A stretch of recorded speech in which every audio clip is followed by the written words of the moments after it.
Today is just one of those days for me. It's kind of crazy. I've been tired for most of the day. I don't know what's going on. It's fatigue has hit me again. But I need you guys to do me a favor. Make sure that you can hear me. Make sure that things are spelled right on the screen because I am all over the place. But check this out. It's going to be one of these type of shows today. We got to...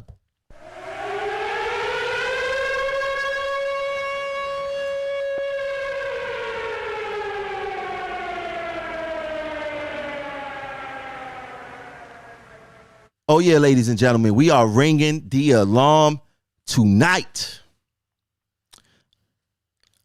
One of our topics we're going to talk about is the LGBT community controlling the narrative. We're going to talk about that later on in the show. And if you want to call in and talk about whatever topics you want to talk about, the number is 515-605-9842. The number is on the screen. Also, if you're watching, please share out the live video, share it in the group. Share if you're on Twitter, retweet it. If you're on YouTube, text the link out. Do whatever you need to do. We're going there tonight. We're going to go there tonight. As you see on the screen, if you would like to donate, you could donate via Cash App. The Cash App is Progressive Action 100. And the PayPal is Progressive Action. As I said there, ladies and gentlemen, we are going there tonight. Before we go all the way there, we're going to touch on a couple of topics. The first thing I would like to touch on is the snowstorm that happened here in the city, tri-state area or whatever. We're talking about 18 to 24 inches. The workers at New York City Transit, they did their thing as usual. As usual. Now, here go a picture of a couple of workers shoveling snow from the station's department, shoveling snow, clearing out the platforms for the passengers so everything could be safe. And here go a picture of Long Island Railroad. Now, I'm not going to lie. This picture, it bothered me because this is another compare and contrast that we could do with Long Island Railroad. Now, the workers as I got back up on the screen in New York City Transit, they are doing the backbreaking work. They got shovels. They have no power tools. The workers in Long Island Railroad, they have snow blowers. Now, why is that? Why do the workers in New York City Transit just have shovels, but the workers in Long Island Railroad have snow blowers to deal with the same storm? Not to mention Long Island Railroad and New York City Transit are within the same company, which is the MTA, just different agencies, right? But one storm, two different methods to handle the storm. And we see this a lot when we compare New York City Transit to Long Island Railroad. When you look at discipline, the discipline is way different in Long Island Railroad than it is in New York City Transit. Can you guess which one have the more harsher discipline? I'm going to give you guys a hint. In Long Island Railroad, you have 62% Caucasian workforce. In New York City Transit, you have a 79% minority workforce. Now, with that information alone, which agency would you say get the more harsh discipline? With that information, which agency would you say get paid the least amount of money? Yes, you guessed right. New York City Transit. There's a reason why this is happening, and people don't want to address it and people don't want to talk about it, but it's because of the makeup of the two different companies. Now, you would figure in New York City Transit that especially in the stations department, where literally the stations department jobs are being taken by storm with technology. We talking about Metro cards with technology. We talking about the MVM machines. That's technology. We talking about Omni. That's technology. We talking about iPads. That's technology. But how come when it comes to technology of helping them not break their back, but help them work more efficient? Because using a snowblower, you would definitely cut the time in more than half to clear out, a platform or a walkway or whatever the case is. But they give it to Long Island Railroad and not New York City Transit. And we all know why that is. Now, if you just tuning in, I need you guys to share out the show. Matter of fact, I'm going to do it myself right now. I'm going to share out the show myself right now. Let me see. Matter of fact, let me start a watch party or something. We got to take the time to do this. If you're not donating to the show, the least you could do is share out the show. That's the least that you could do. And it looked like Facebook changed again. Like, what's going on here? Let me see. Take this time out to share out the live. Let me see. Why can't I find the group? Well, that's watch. Take this time out, share out do the same thing I'm doing. Share out the live. Okay.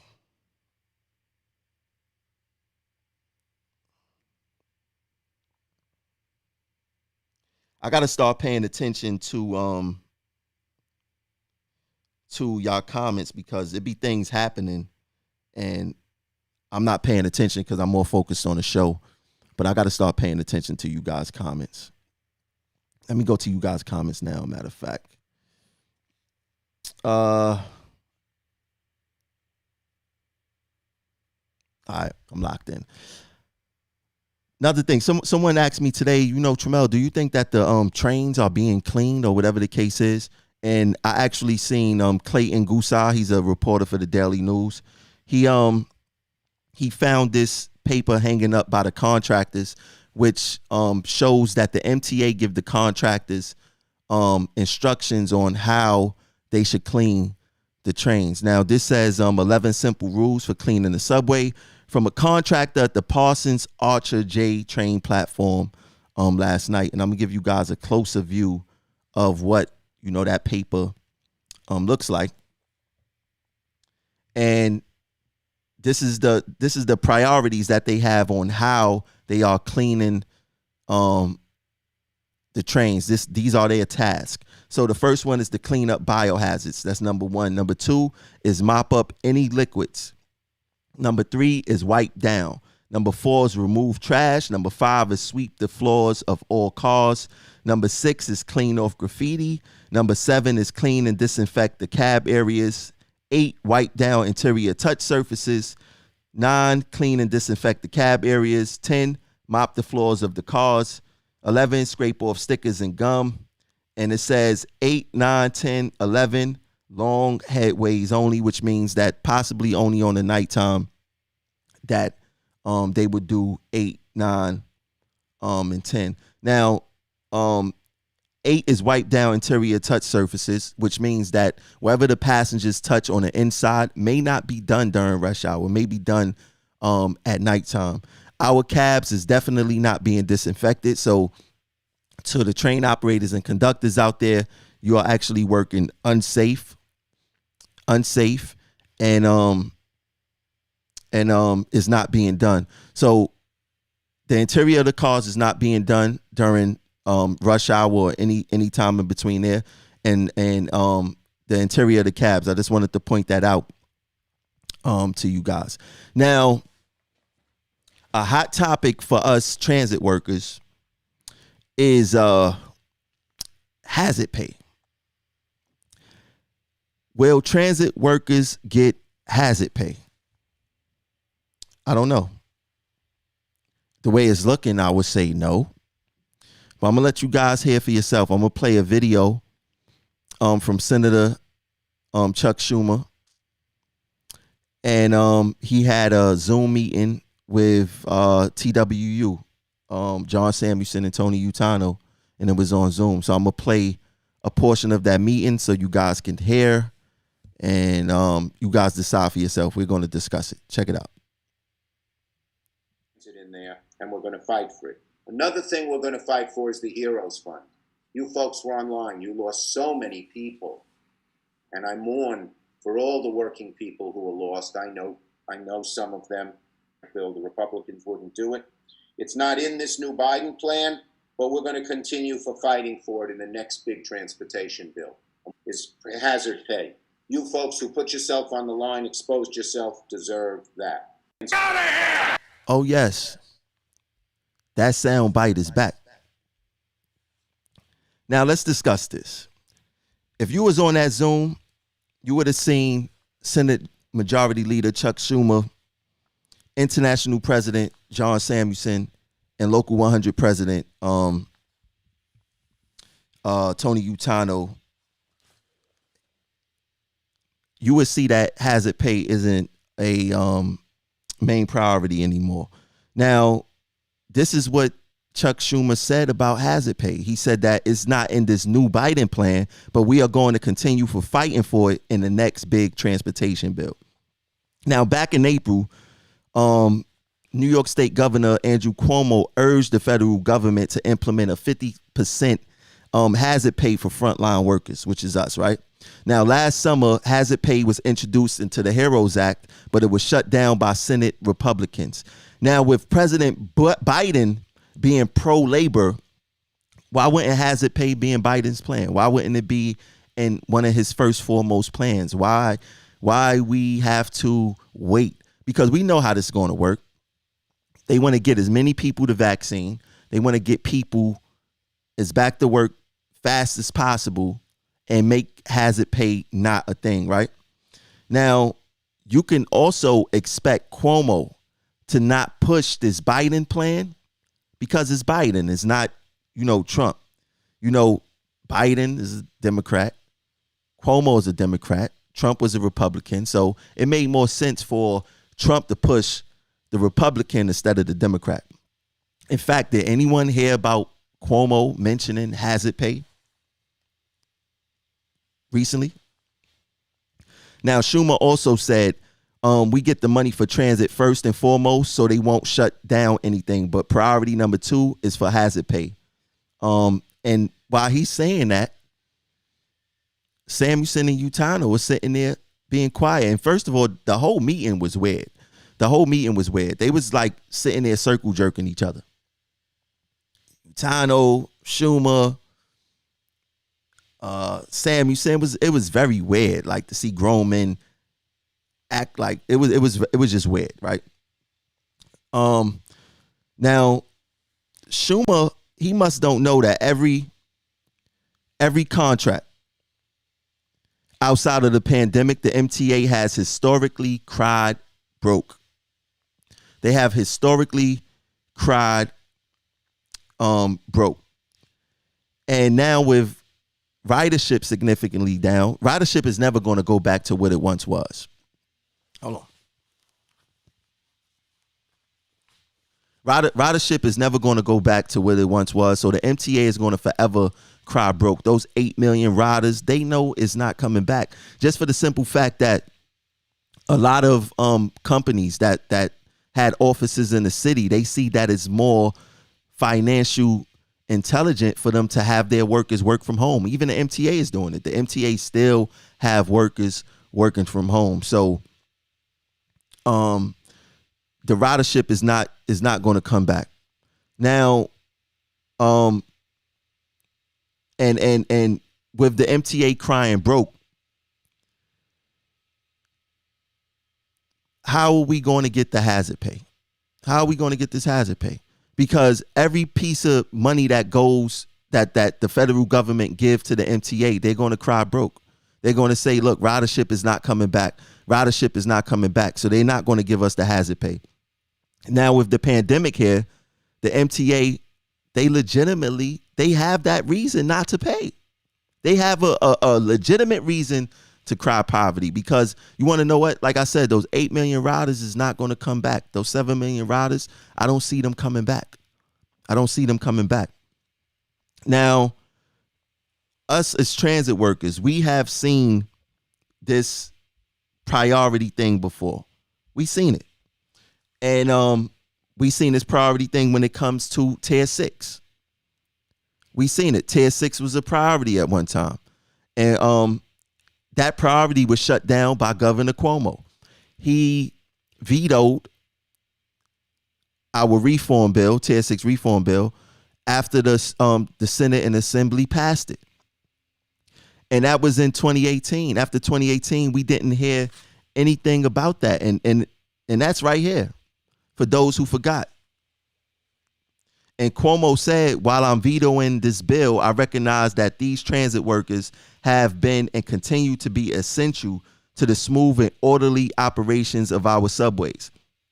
Accordingly, my administration is committed to working with the MTA, New York City Transit, and the TWU to facilitate a plan to address this unique matter. I mean, it's 2021. We talking about 3 years. No talk of Tier 6, of reform in Tier 6. He recognized us as being essential then. So you think that they really going to give us hazard pay? Just look at the options. Ridership is not coming back. I don't care what nobody say. Ridership is not coming back. Right? Now, the MTA going to cry broke. There's nothing that we could do to stop that. They're going to cry broke. There's not going to be no money for us to get hazard pay. Now, the true truth of the matter is that as long as the MTA, along with Local 100 leadership, pushed us to come to work unsafely during these unprecedented times, and a vaccine surfaced, the rallying cry for hazard pay is going to become very bleak. I mean, in situations like this, you're supposed to strike while the iron is hot. But what happens when that same iron becomes cold? What kind of leverage do you have? As time goes on, what kind of leverage are we going to have to get hazard pay? As time go on, we're not going to have any leverage. We didn't strike, and I don't mean strike as far as walk off the job. I mean strike as far as create a real plan to ensure that we get hazard pay. I mean, we seeing fast food, I mean, not fast food, but retail workers, they getting hazard pay. We seeing grocery stores, we seeing they get hazard pay. We seeing governors of other states give their transportation workers hazard pay. But when it comes to us at New York City Transit, the MTA as a whole, we are not getting hazard pay. And the only thing that we're seeing now is the 3-Card Monte show done by, or a 3-Card Monte show, as I say, not three person, but 3-Card Monte show being controlled by John Samuelson and Tony Utano. And this whole 3-Card Monte show is filled with smokescreen, mirrors, con artistry, technology, and theater. We're going to be clear about this. This, in fact, something else that popped up recently on the union website is now the union want to fight, and with more than 20 MTA union presidents, vice presidents, and staffers to making spitting at transit workers along with other types of physical contact a crime. The MTA Labor Coalition agreed to embark on a series of actions, including direct outreach by union presidents to influential members of the New York State Senate and Assembly, blah, blah, blah, blah, blah. But now, why now do they want to start acting like, because this is all an act, this is all, like I said, this is a smokescreen, mirrors, technology, con artistry, and theater. Why now they want to act like that they are fighting for workers' safety? You guys know why. It's an election year. It's an election year. Now check out this, Pat, and all of this is on, it came in a union email, and you guys got to start paying attention to some of the stuff that's going on. Now it says the governor's budget proposal includes a penal code amendment elevating spitting on a transit worker from a violation, which is equivalent to a mere parking ticket, to misdemeanor aggravated harassment, which is punishable by up to a year in jail. Now, this is the part that lost me right here, and it's going to lose you guys too. The amendment would also make other forms of physical contact, such as a slap, a shove, or kick aggravated harassment. Right now, police have to witness some type of assault, like spitting, to take this out. Finally, the bill will add more job titles and work descriptions to the existing law that makes it a felony to assault and cause physical injury to a transit worker. It will broaden the class. Now, I thought that we were all covered as MTA workers from assaults. And let's be clear, nobody is being charged with a felony of assault on a transit worker unless they rap sheet is from here to California. That's a parent's ticket, and you're going to be let out of jail that same day. You're not going to be charged worker of the government. You need a mandatory minimum. A mandatory minimum of 1 year in jail. So why don't the union really release those statistics of workers, of workers who got assaulted? And what happened to the people, if they even got caught, but for the ones that got caught, what they actually got charged with. Now, this is the part that bugs me out right here. It says if you want to participate, shouldn't the union have this information already? Shouldn't they know who been assaulted? Shouldn't they know what kind of assault that this worker in if you want to participate in this campaign? I don't see assaults being a campaign, right? Because really what you're doing is union campaign for election. That's what they really doing. That's what they really doing. I mean, how you don't know who's been assaulted? Why isn't this data being collected? So what are you going to now of the type of assaults that we are actually facing? Where's that information at? Why are you making a campaign to call for workers to, what if no workers participate? What if you guys was actually being honest about this, which you guys are not? What if you guys was being actually honest about this? Like I said, if you guys want to call in, the number is 515-605-9842. What kind of argument? Union did not take assault serious. They did not take assault serious.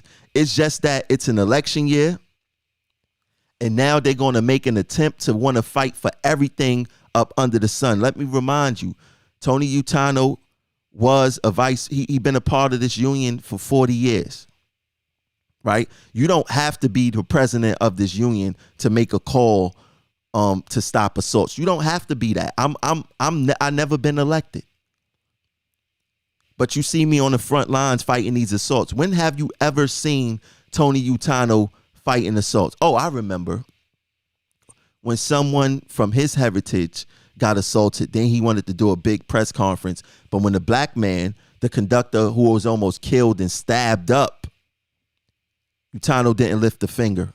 He couldn't be found. There's no press conferences. There's no media coverage besides the media covering the horrific crime in itself. There was no presence from the union president. Now, this reminds me of this quote that Malcolm X said. And he said the white liberal differs from the white conservative only in one way. The liberal is more deceitful than the conservative. Tony Utano is very deceitful. Both want power, but the white liberal is the one who has perfected the art of posing as the Negro's friend and benefactor. This is Tony Utano. This is Tony Utano. That's why I say, when you look at this picture of the top 11 officers, it's which are letting Utano get away with he's getting away with. It's Earl Phillips. It's Latanya Crisp. It's Richie Davis. It's Shirley Martin. It's Robert Kelly. Those are the people allowing Utano to get away with what he's getting away with. Like, how you don't hold him accountable for not responding to every horrific assault that happened to a transit worker. He's picking and choosing, and the people that he's choosing to respond to look more like him and not like me. I mean, if you're going to be the president for everyone. Don't just be the president for people who come from your background, who share your heritage, who share your nationality. Be the president for everyone. And that's what we are missing here in Local 100. We are missing a president of the people. We don't want a president that's just for Italians. We don't want a president that's just for Hispanics. We don't want a president that's just for blacks. We want a president that's for the people, of the people. Utano has presented that he's not that. He's dishonest. He's deceitful. All of these fights that he want to have now is only happening because it's an election year. That's the only reason he's having these fights.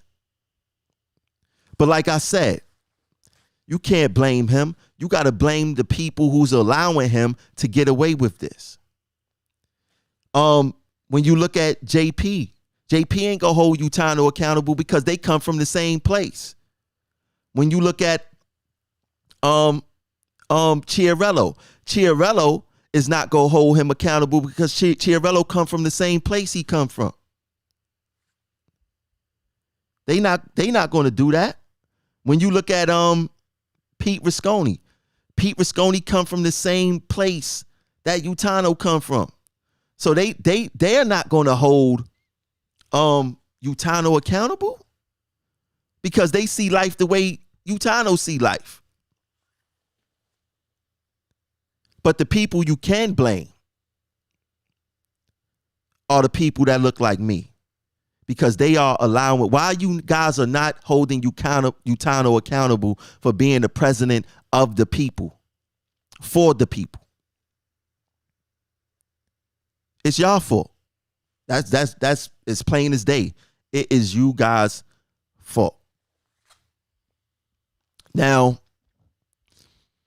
I want to get into what you see on the showrunner below, LGBT controlling the narrative. I was watching and I was confused by it. I'm not gonna lie, and I don't want you guys to think that I'm talking from a position of this is not hate. I'm not hating because, you say anything bad about the LGBT, they say that you're hating. If you're not going along with what they going along with, you get called all these different names. They say that you hating, you against this. This is not hate. If I'm misinformed, I'm asking for someone from that community to inform me, to educate me. Maybe I'm not knowledgeable of what's going on, but I want to play this clip for you guys. I'm going to play this news story, and I'm going to let you guys know how I feel, because a lot of people try to duck the topic of the LGBT and they're afraid to say what's on their mind. I'm not afraid to say what's on my mind. I'm just really confused as to what is really happening here with this narrative. But let's check out the news clip. Calls them a deliberate and dangerous attempt to target members of our community. We're talking about transphobic stickers spotted over the last week plastered around Lower Manhattan. Tonight, News 4's Ray Vieta has the exclusive story of a gay couple who stepped in to stop two strangers from spreading that hate. Simon Chartrand tells me he was walking down West 144th Sunday afternoon. He noticed two women were posting stickers. Upon closer look, he noticed the stickers had a message of hate towards the trans community. Simon confronted them. I was furious because, this is not only who I am as a trans person, but I work with the trans community. Like, that's my job. Got a couple of transphobic people right here. Simon started recording this video on his phone Sunday around 1:30 in the afternoon after he realized the pair of women had transphobic stickers they were posting around the neighborhood. We blurred some of the words since they are offensive to the trans community. You know that being transphobic kills people? You want to kill innocent people with your hatred? Simon and his partner approached the women, who calmly continued walking towards Broadway. We blurred their faces since we could not identify or reach them. At one point, one of the women responded with one simple word. It's not misogynist. You're transphobic. They kind of said it matter-of-factly, like without emotion. Me, I was acting on emotion. Emotion he is still feeling days later. Simon, a trans man, works for a small nonprofit helping trans and gender non-conforming immigrants. These stickers, an act of hate towards him and the community he strives to help every day. Once I made sure that it was them and saw them putting the stickers up, I had to act, I had to record it, I had to call it out. I had to call out the hatred for what it was. Calling out, standing up, and motivated to work harder for equality. I want you to feel it from our hearts. We are human beings, and we deserve the same rights as every other human, no more, no less. In Hamilton Heights, I'm Ray Vieda, News 4 New York. Member calls them a deliberate and dangerous attempt to target.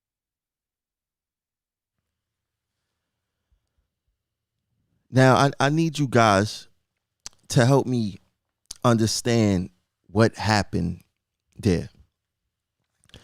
I did not get that story. Now, let me show you guys what the actual sticker said, because they blurred it out. I'm gonna show you guys what the sticker actually said. And it's the pink sticker. I found this on the internet. And it says that trans women are men and most have a penis. I need someone to educate me, because maybe I don't know, right? I need to be educated, right? I don't know. Where is the hate in that sticker? Trans women are men and most have a penis. Now, they said that in the news article, they said that it's transphobic. Now, transphobic is defined as having or showing a dislike of or prejudice against transsexual or transgender people. How is this sticker transphobic? I mean, like I said, maybe I need educating. I don't know, but I thought that trans women were men at one time, right? They trans into something, and trans, I'm taking a guess, means to move. When you look at transportation, trans, when you look at transport, when you look at the word trans, whatever you look at trans, it means some type of movement, right? So when you look at trans women, it means that they went from something to women, right? Now, what did they go from to go to a woman, right? So trans women are men. I don't see the lie in this, right? And they blurred out, and most have a penis. I personally know transsexuals who, in fact, I have one in my family, right? I'm gonna be 100% with y'all, right? They still have their penis. I don't see what the lie is in this. I don't see it. I remember some years back, one of my friends got arrested in my car, and we went to the precinct right off the Bowery, off of the Manhattan Bridge. And when I went to pick up my car, it was some officers laughing in the precinct, and they was like, "Yo, man, look at that." And I'm like, "What are they looking at?" It looked like a woman, right? And they was outside the precinct. It was actually outside the precinct, and they had an ambulance pick up what I thought was a woman off the ground. And they was like, "No, look." I seen some testicles hanging out the dress, because this person must have been drunk on drugs. I don't know. But I was like, "Oh man, that's crazy." Like I never seen nothing like that ever in my life. And it's true that trans women were men at one time. At least that's what I'm thinking, right? And most have a penis. Where's the lie? Like how can all right, they shouldn't have posted the sticker. Like, why would you post that sticker anyway? It's a waste of time. Like, why would you wait? It boggles my mind. Why would you do it? Right? But how can the media say that this is transphobic? Somebody educate me. Let me look into the comments. Maybe I'm missing something. How is this transphobic? I don't see how that message is transphobic. I don't see how that message is hate. Right? Now, what I'm noticing is that in this particular community, they recognize their power. Right? Because they do have power. I'm not saying that they don't have power. They got power, right? But they are weaponizing it. If you say anything against that community, they are weaponizing it against you and calling you transphobic, calling you a hater, calling you hate this. I mean, what is this world coming to? If you want to be a transgender woman, you want to be a transgender man, that's your business. I don't care about that. Right? That's if you want to be, whatever you like is what you like. Whatever you want to be is what you want to be. Right? But even scientifically, right?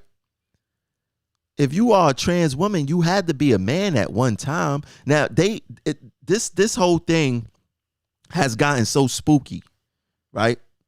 We got a caller. Hold on one second. This whole thing has gotten spooky where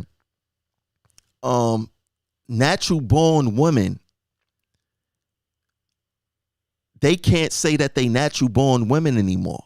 And it's weird. They have these they have to be called cis, CIS or whatever the case is. So even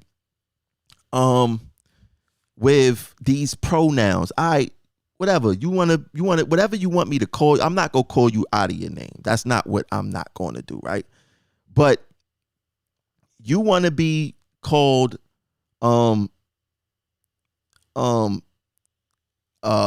him, he, her, she, or whatever the case is. I have no problem with that. I have no problem with that. Just don't have no problem when I use my pronouns and my pronouns is king or sire. Don't be mad when I use my pronouns. We gonna respect each other. If you're a male and you want to be called she or her, my pronouns is king or sire. We're going to respect each other. We're going to all respect each other or whatever the case is, because this whole entire thing is going a little too far now. If you want to be whatever you want to be, then that's cool.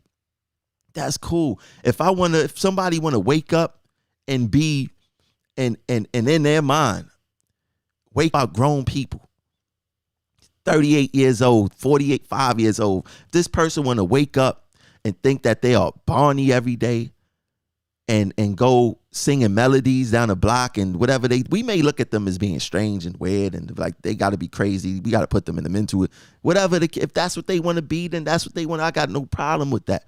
But when the narrative is start getting weird and you have the media saying that this is hate, I need to be educated on how this is hate. There's no way possible that you say this sign, trans women are men and most have I just don't get it. Can somebody educate me how this is working, man? Because this whole, and like I said, I'm asking a question. Someone explain to me how this is transphobic, how this is hate. Scientifically, this could be backed up scientifically. All of these weird things that's going on, like, let's get back, like, even with the MTA, we can't say ladies, they say that they gender neutral or whatever. I mean, this is just like, when we go get back to what is being said in the Bible? When are we going to get back to that? Like, how can you be a Christian or whatever religion that you believe in and then go off of that purposely? I don't want to get too much into that because I'm not real on having a religious one like that. I could conversate, but I can't get deep into it. But this whole thing is weird. This whole entire thing is weird. I mean, listen, whatever you want to be, whatever, and I respect everyone. I respect everyone until they show me they disrespectful. That's just, I don't care what you are. You could be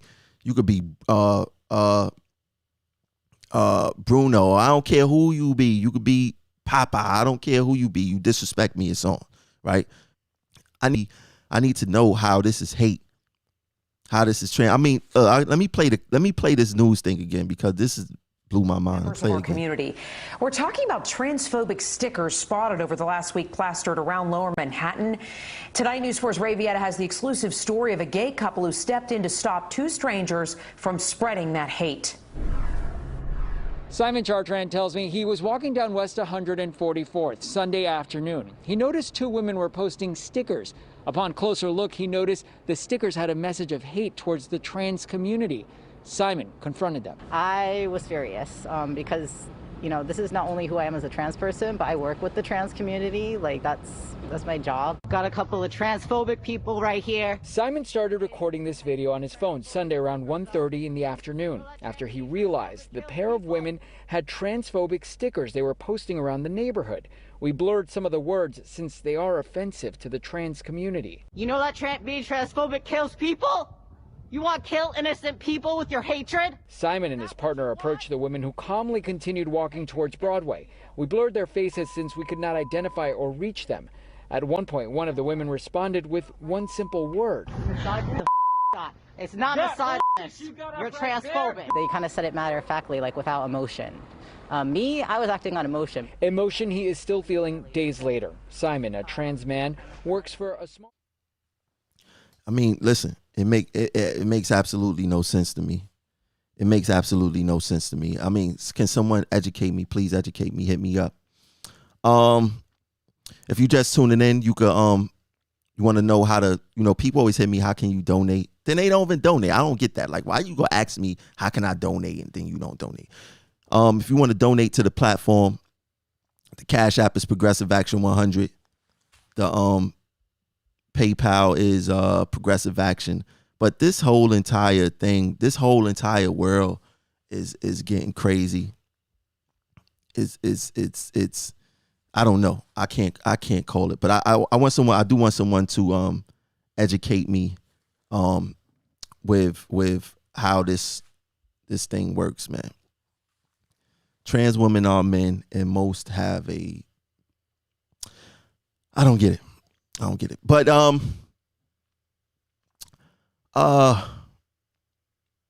what else is going on? Oh, so check this out. I'm not gonna make that a part of this show today. I'm not gonna make that a part of the show today. But like I said, if you want to donate to the platform, the Cash App is Progressive Action 100.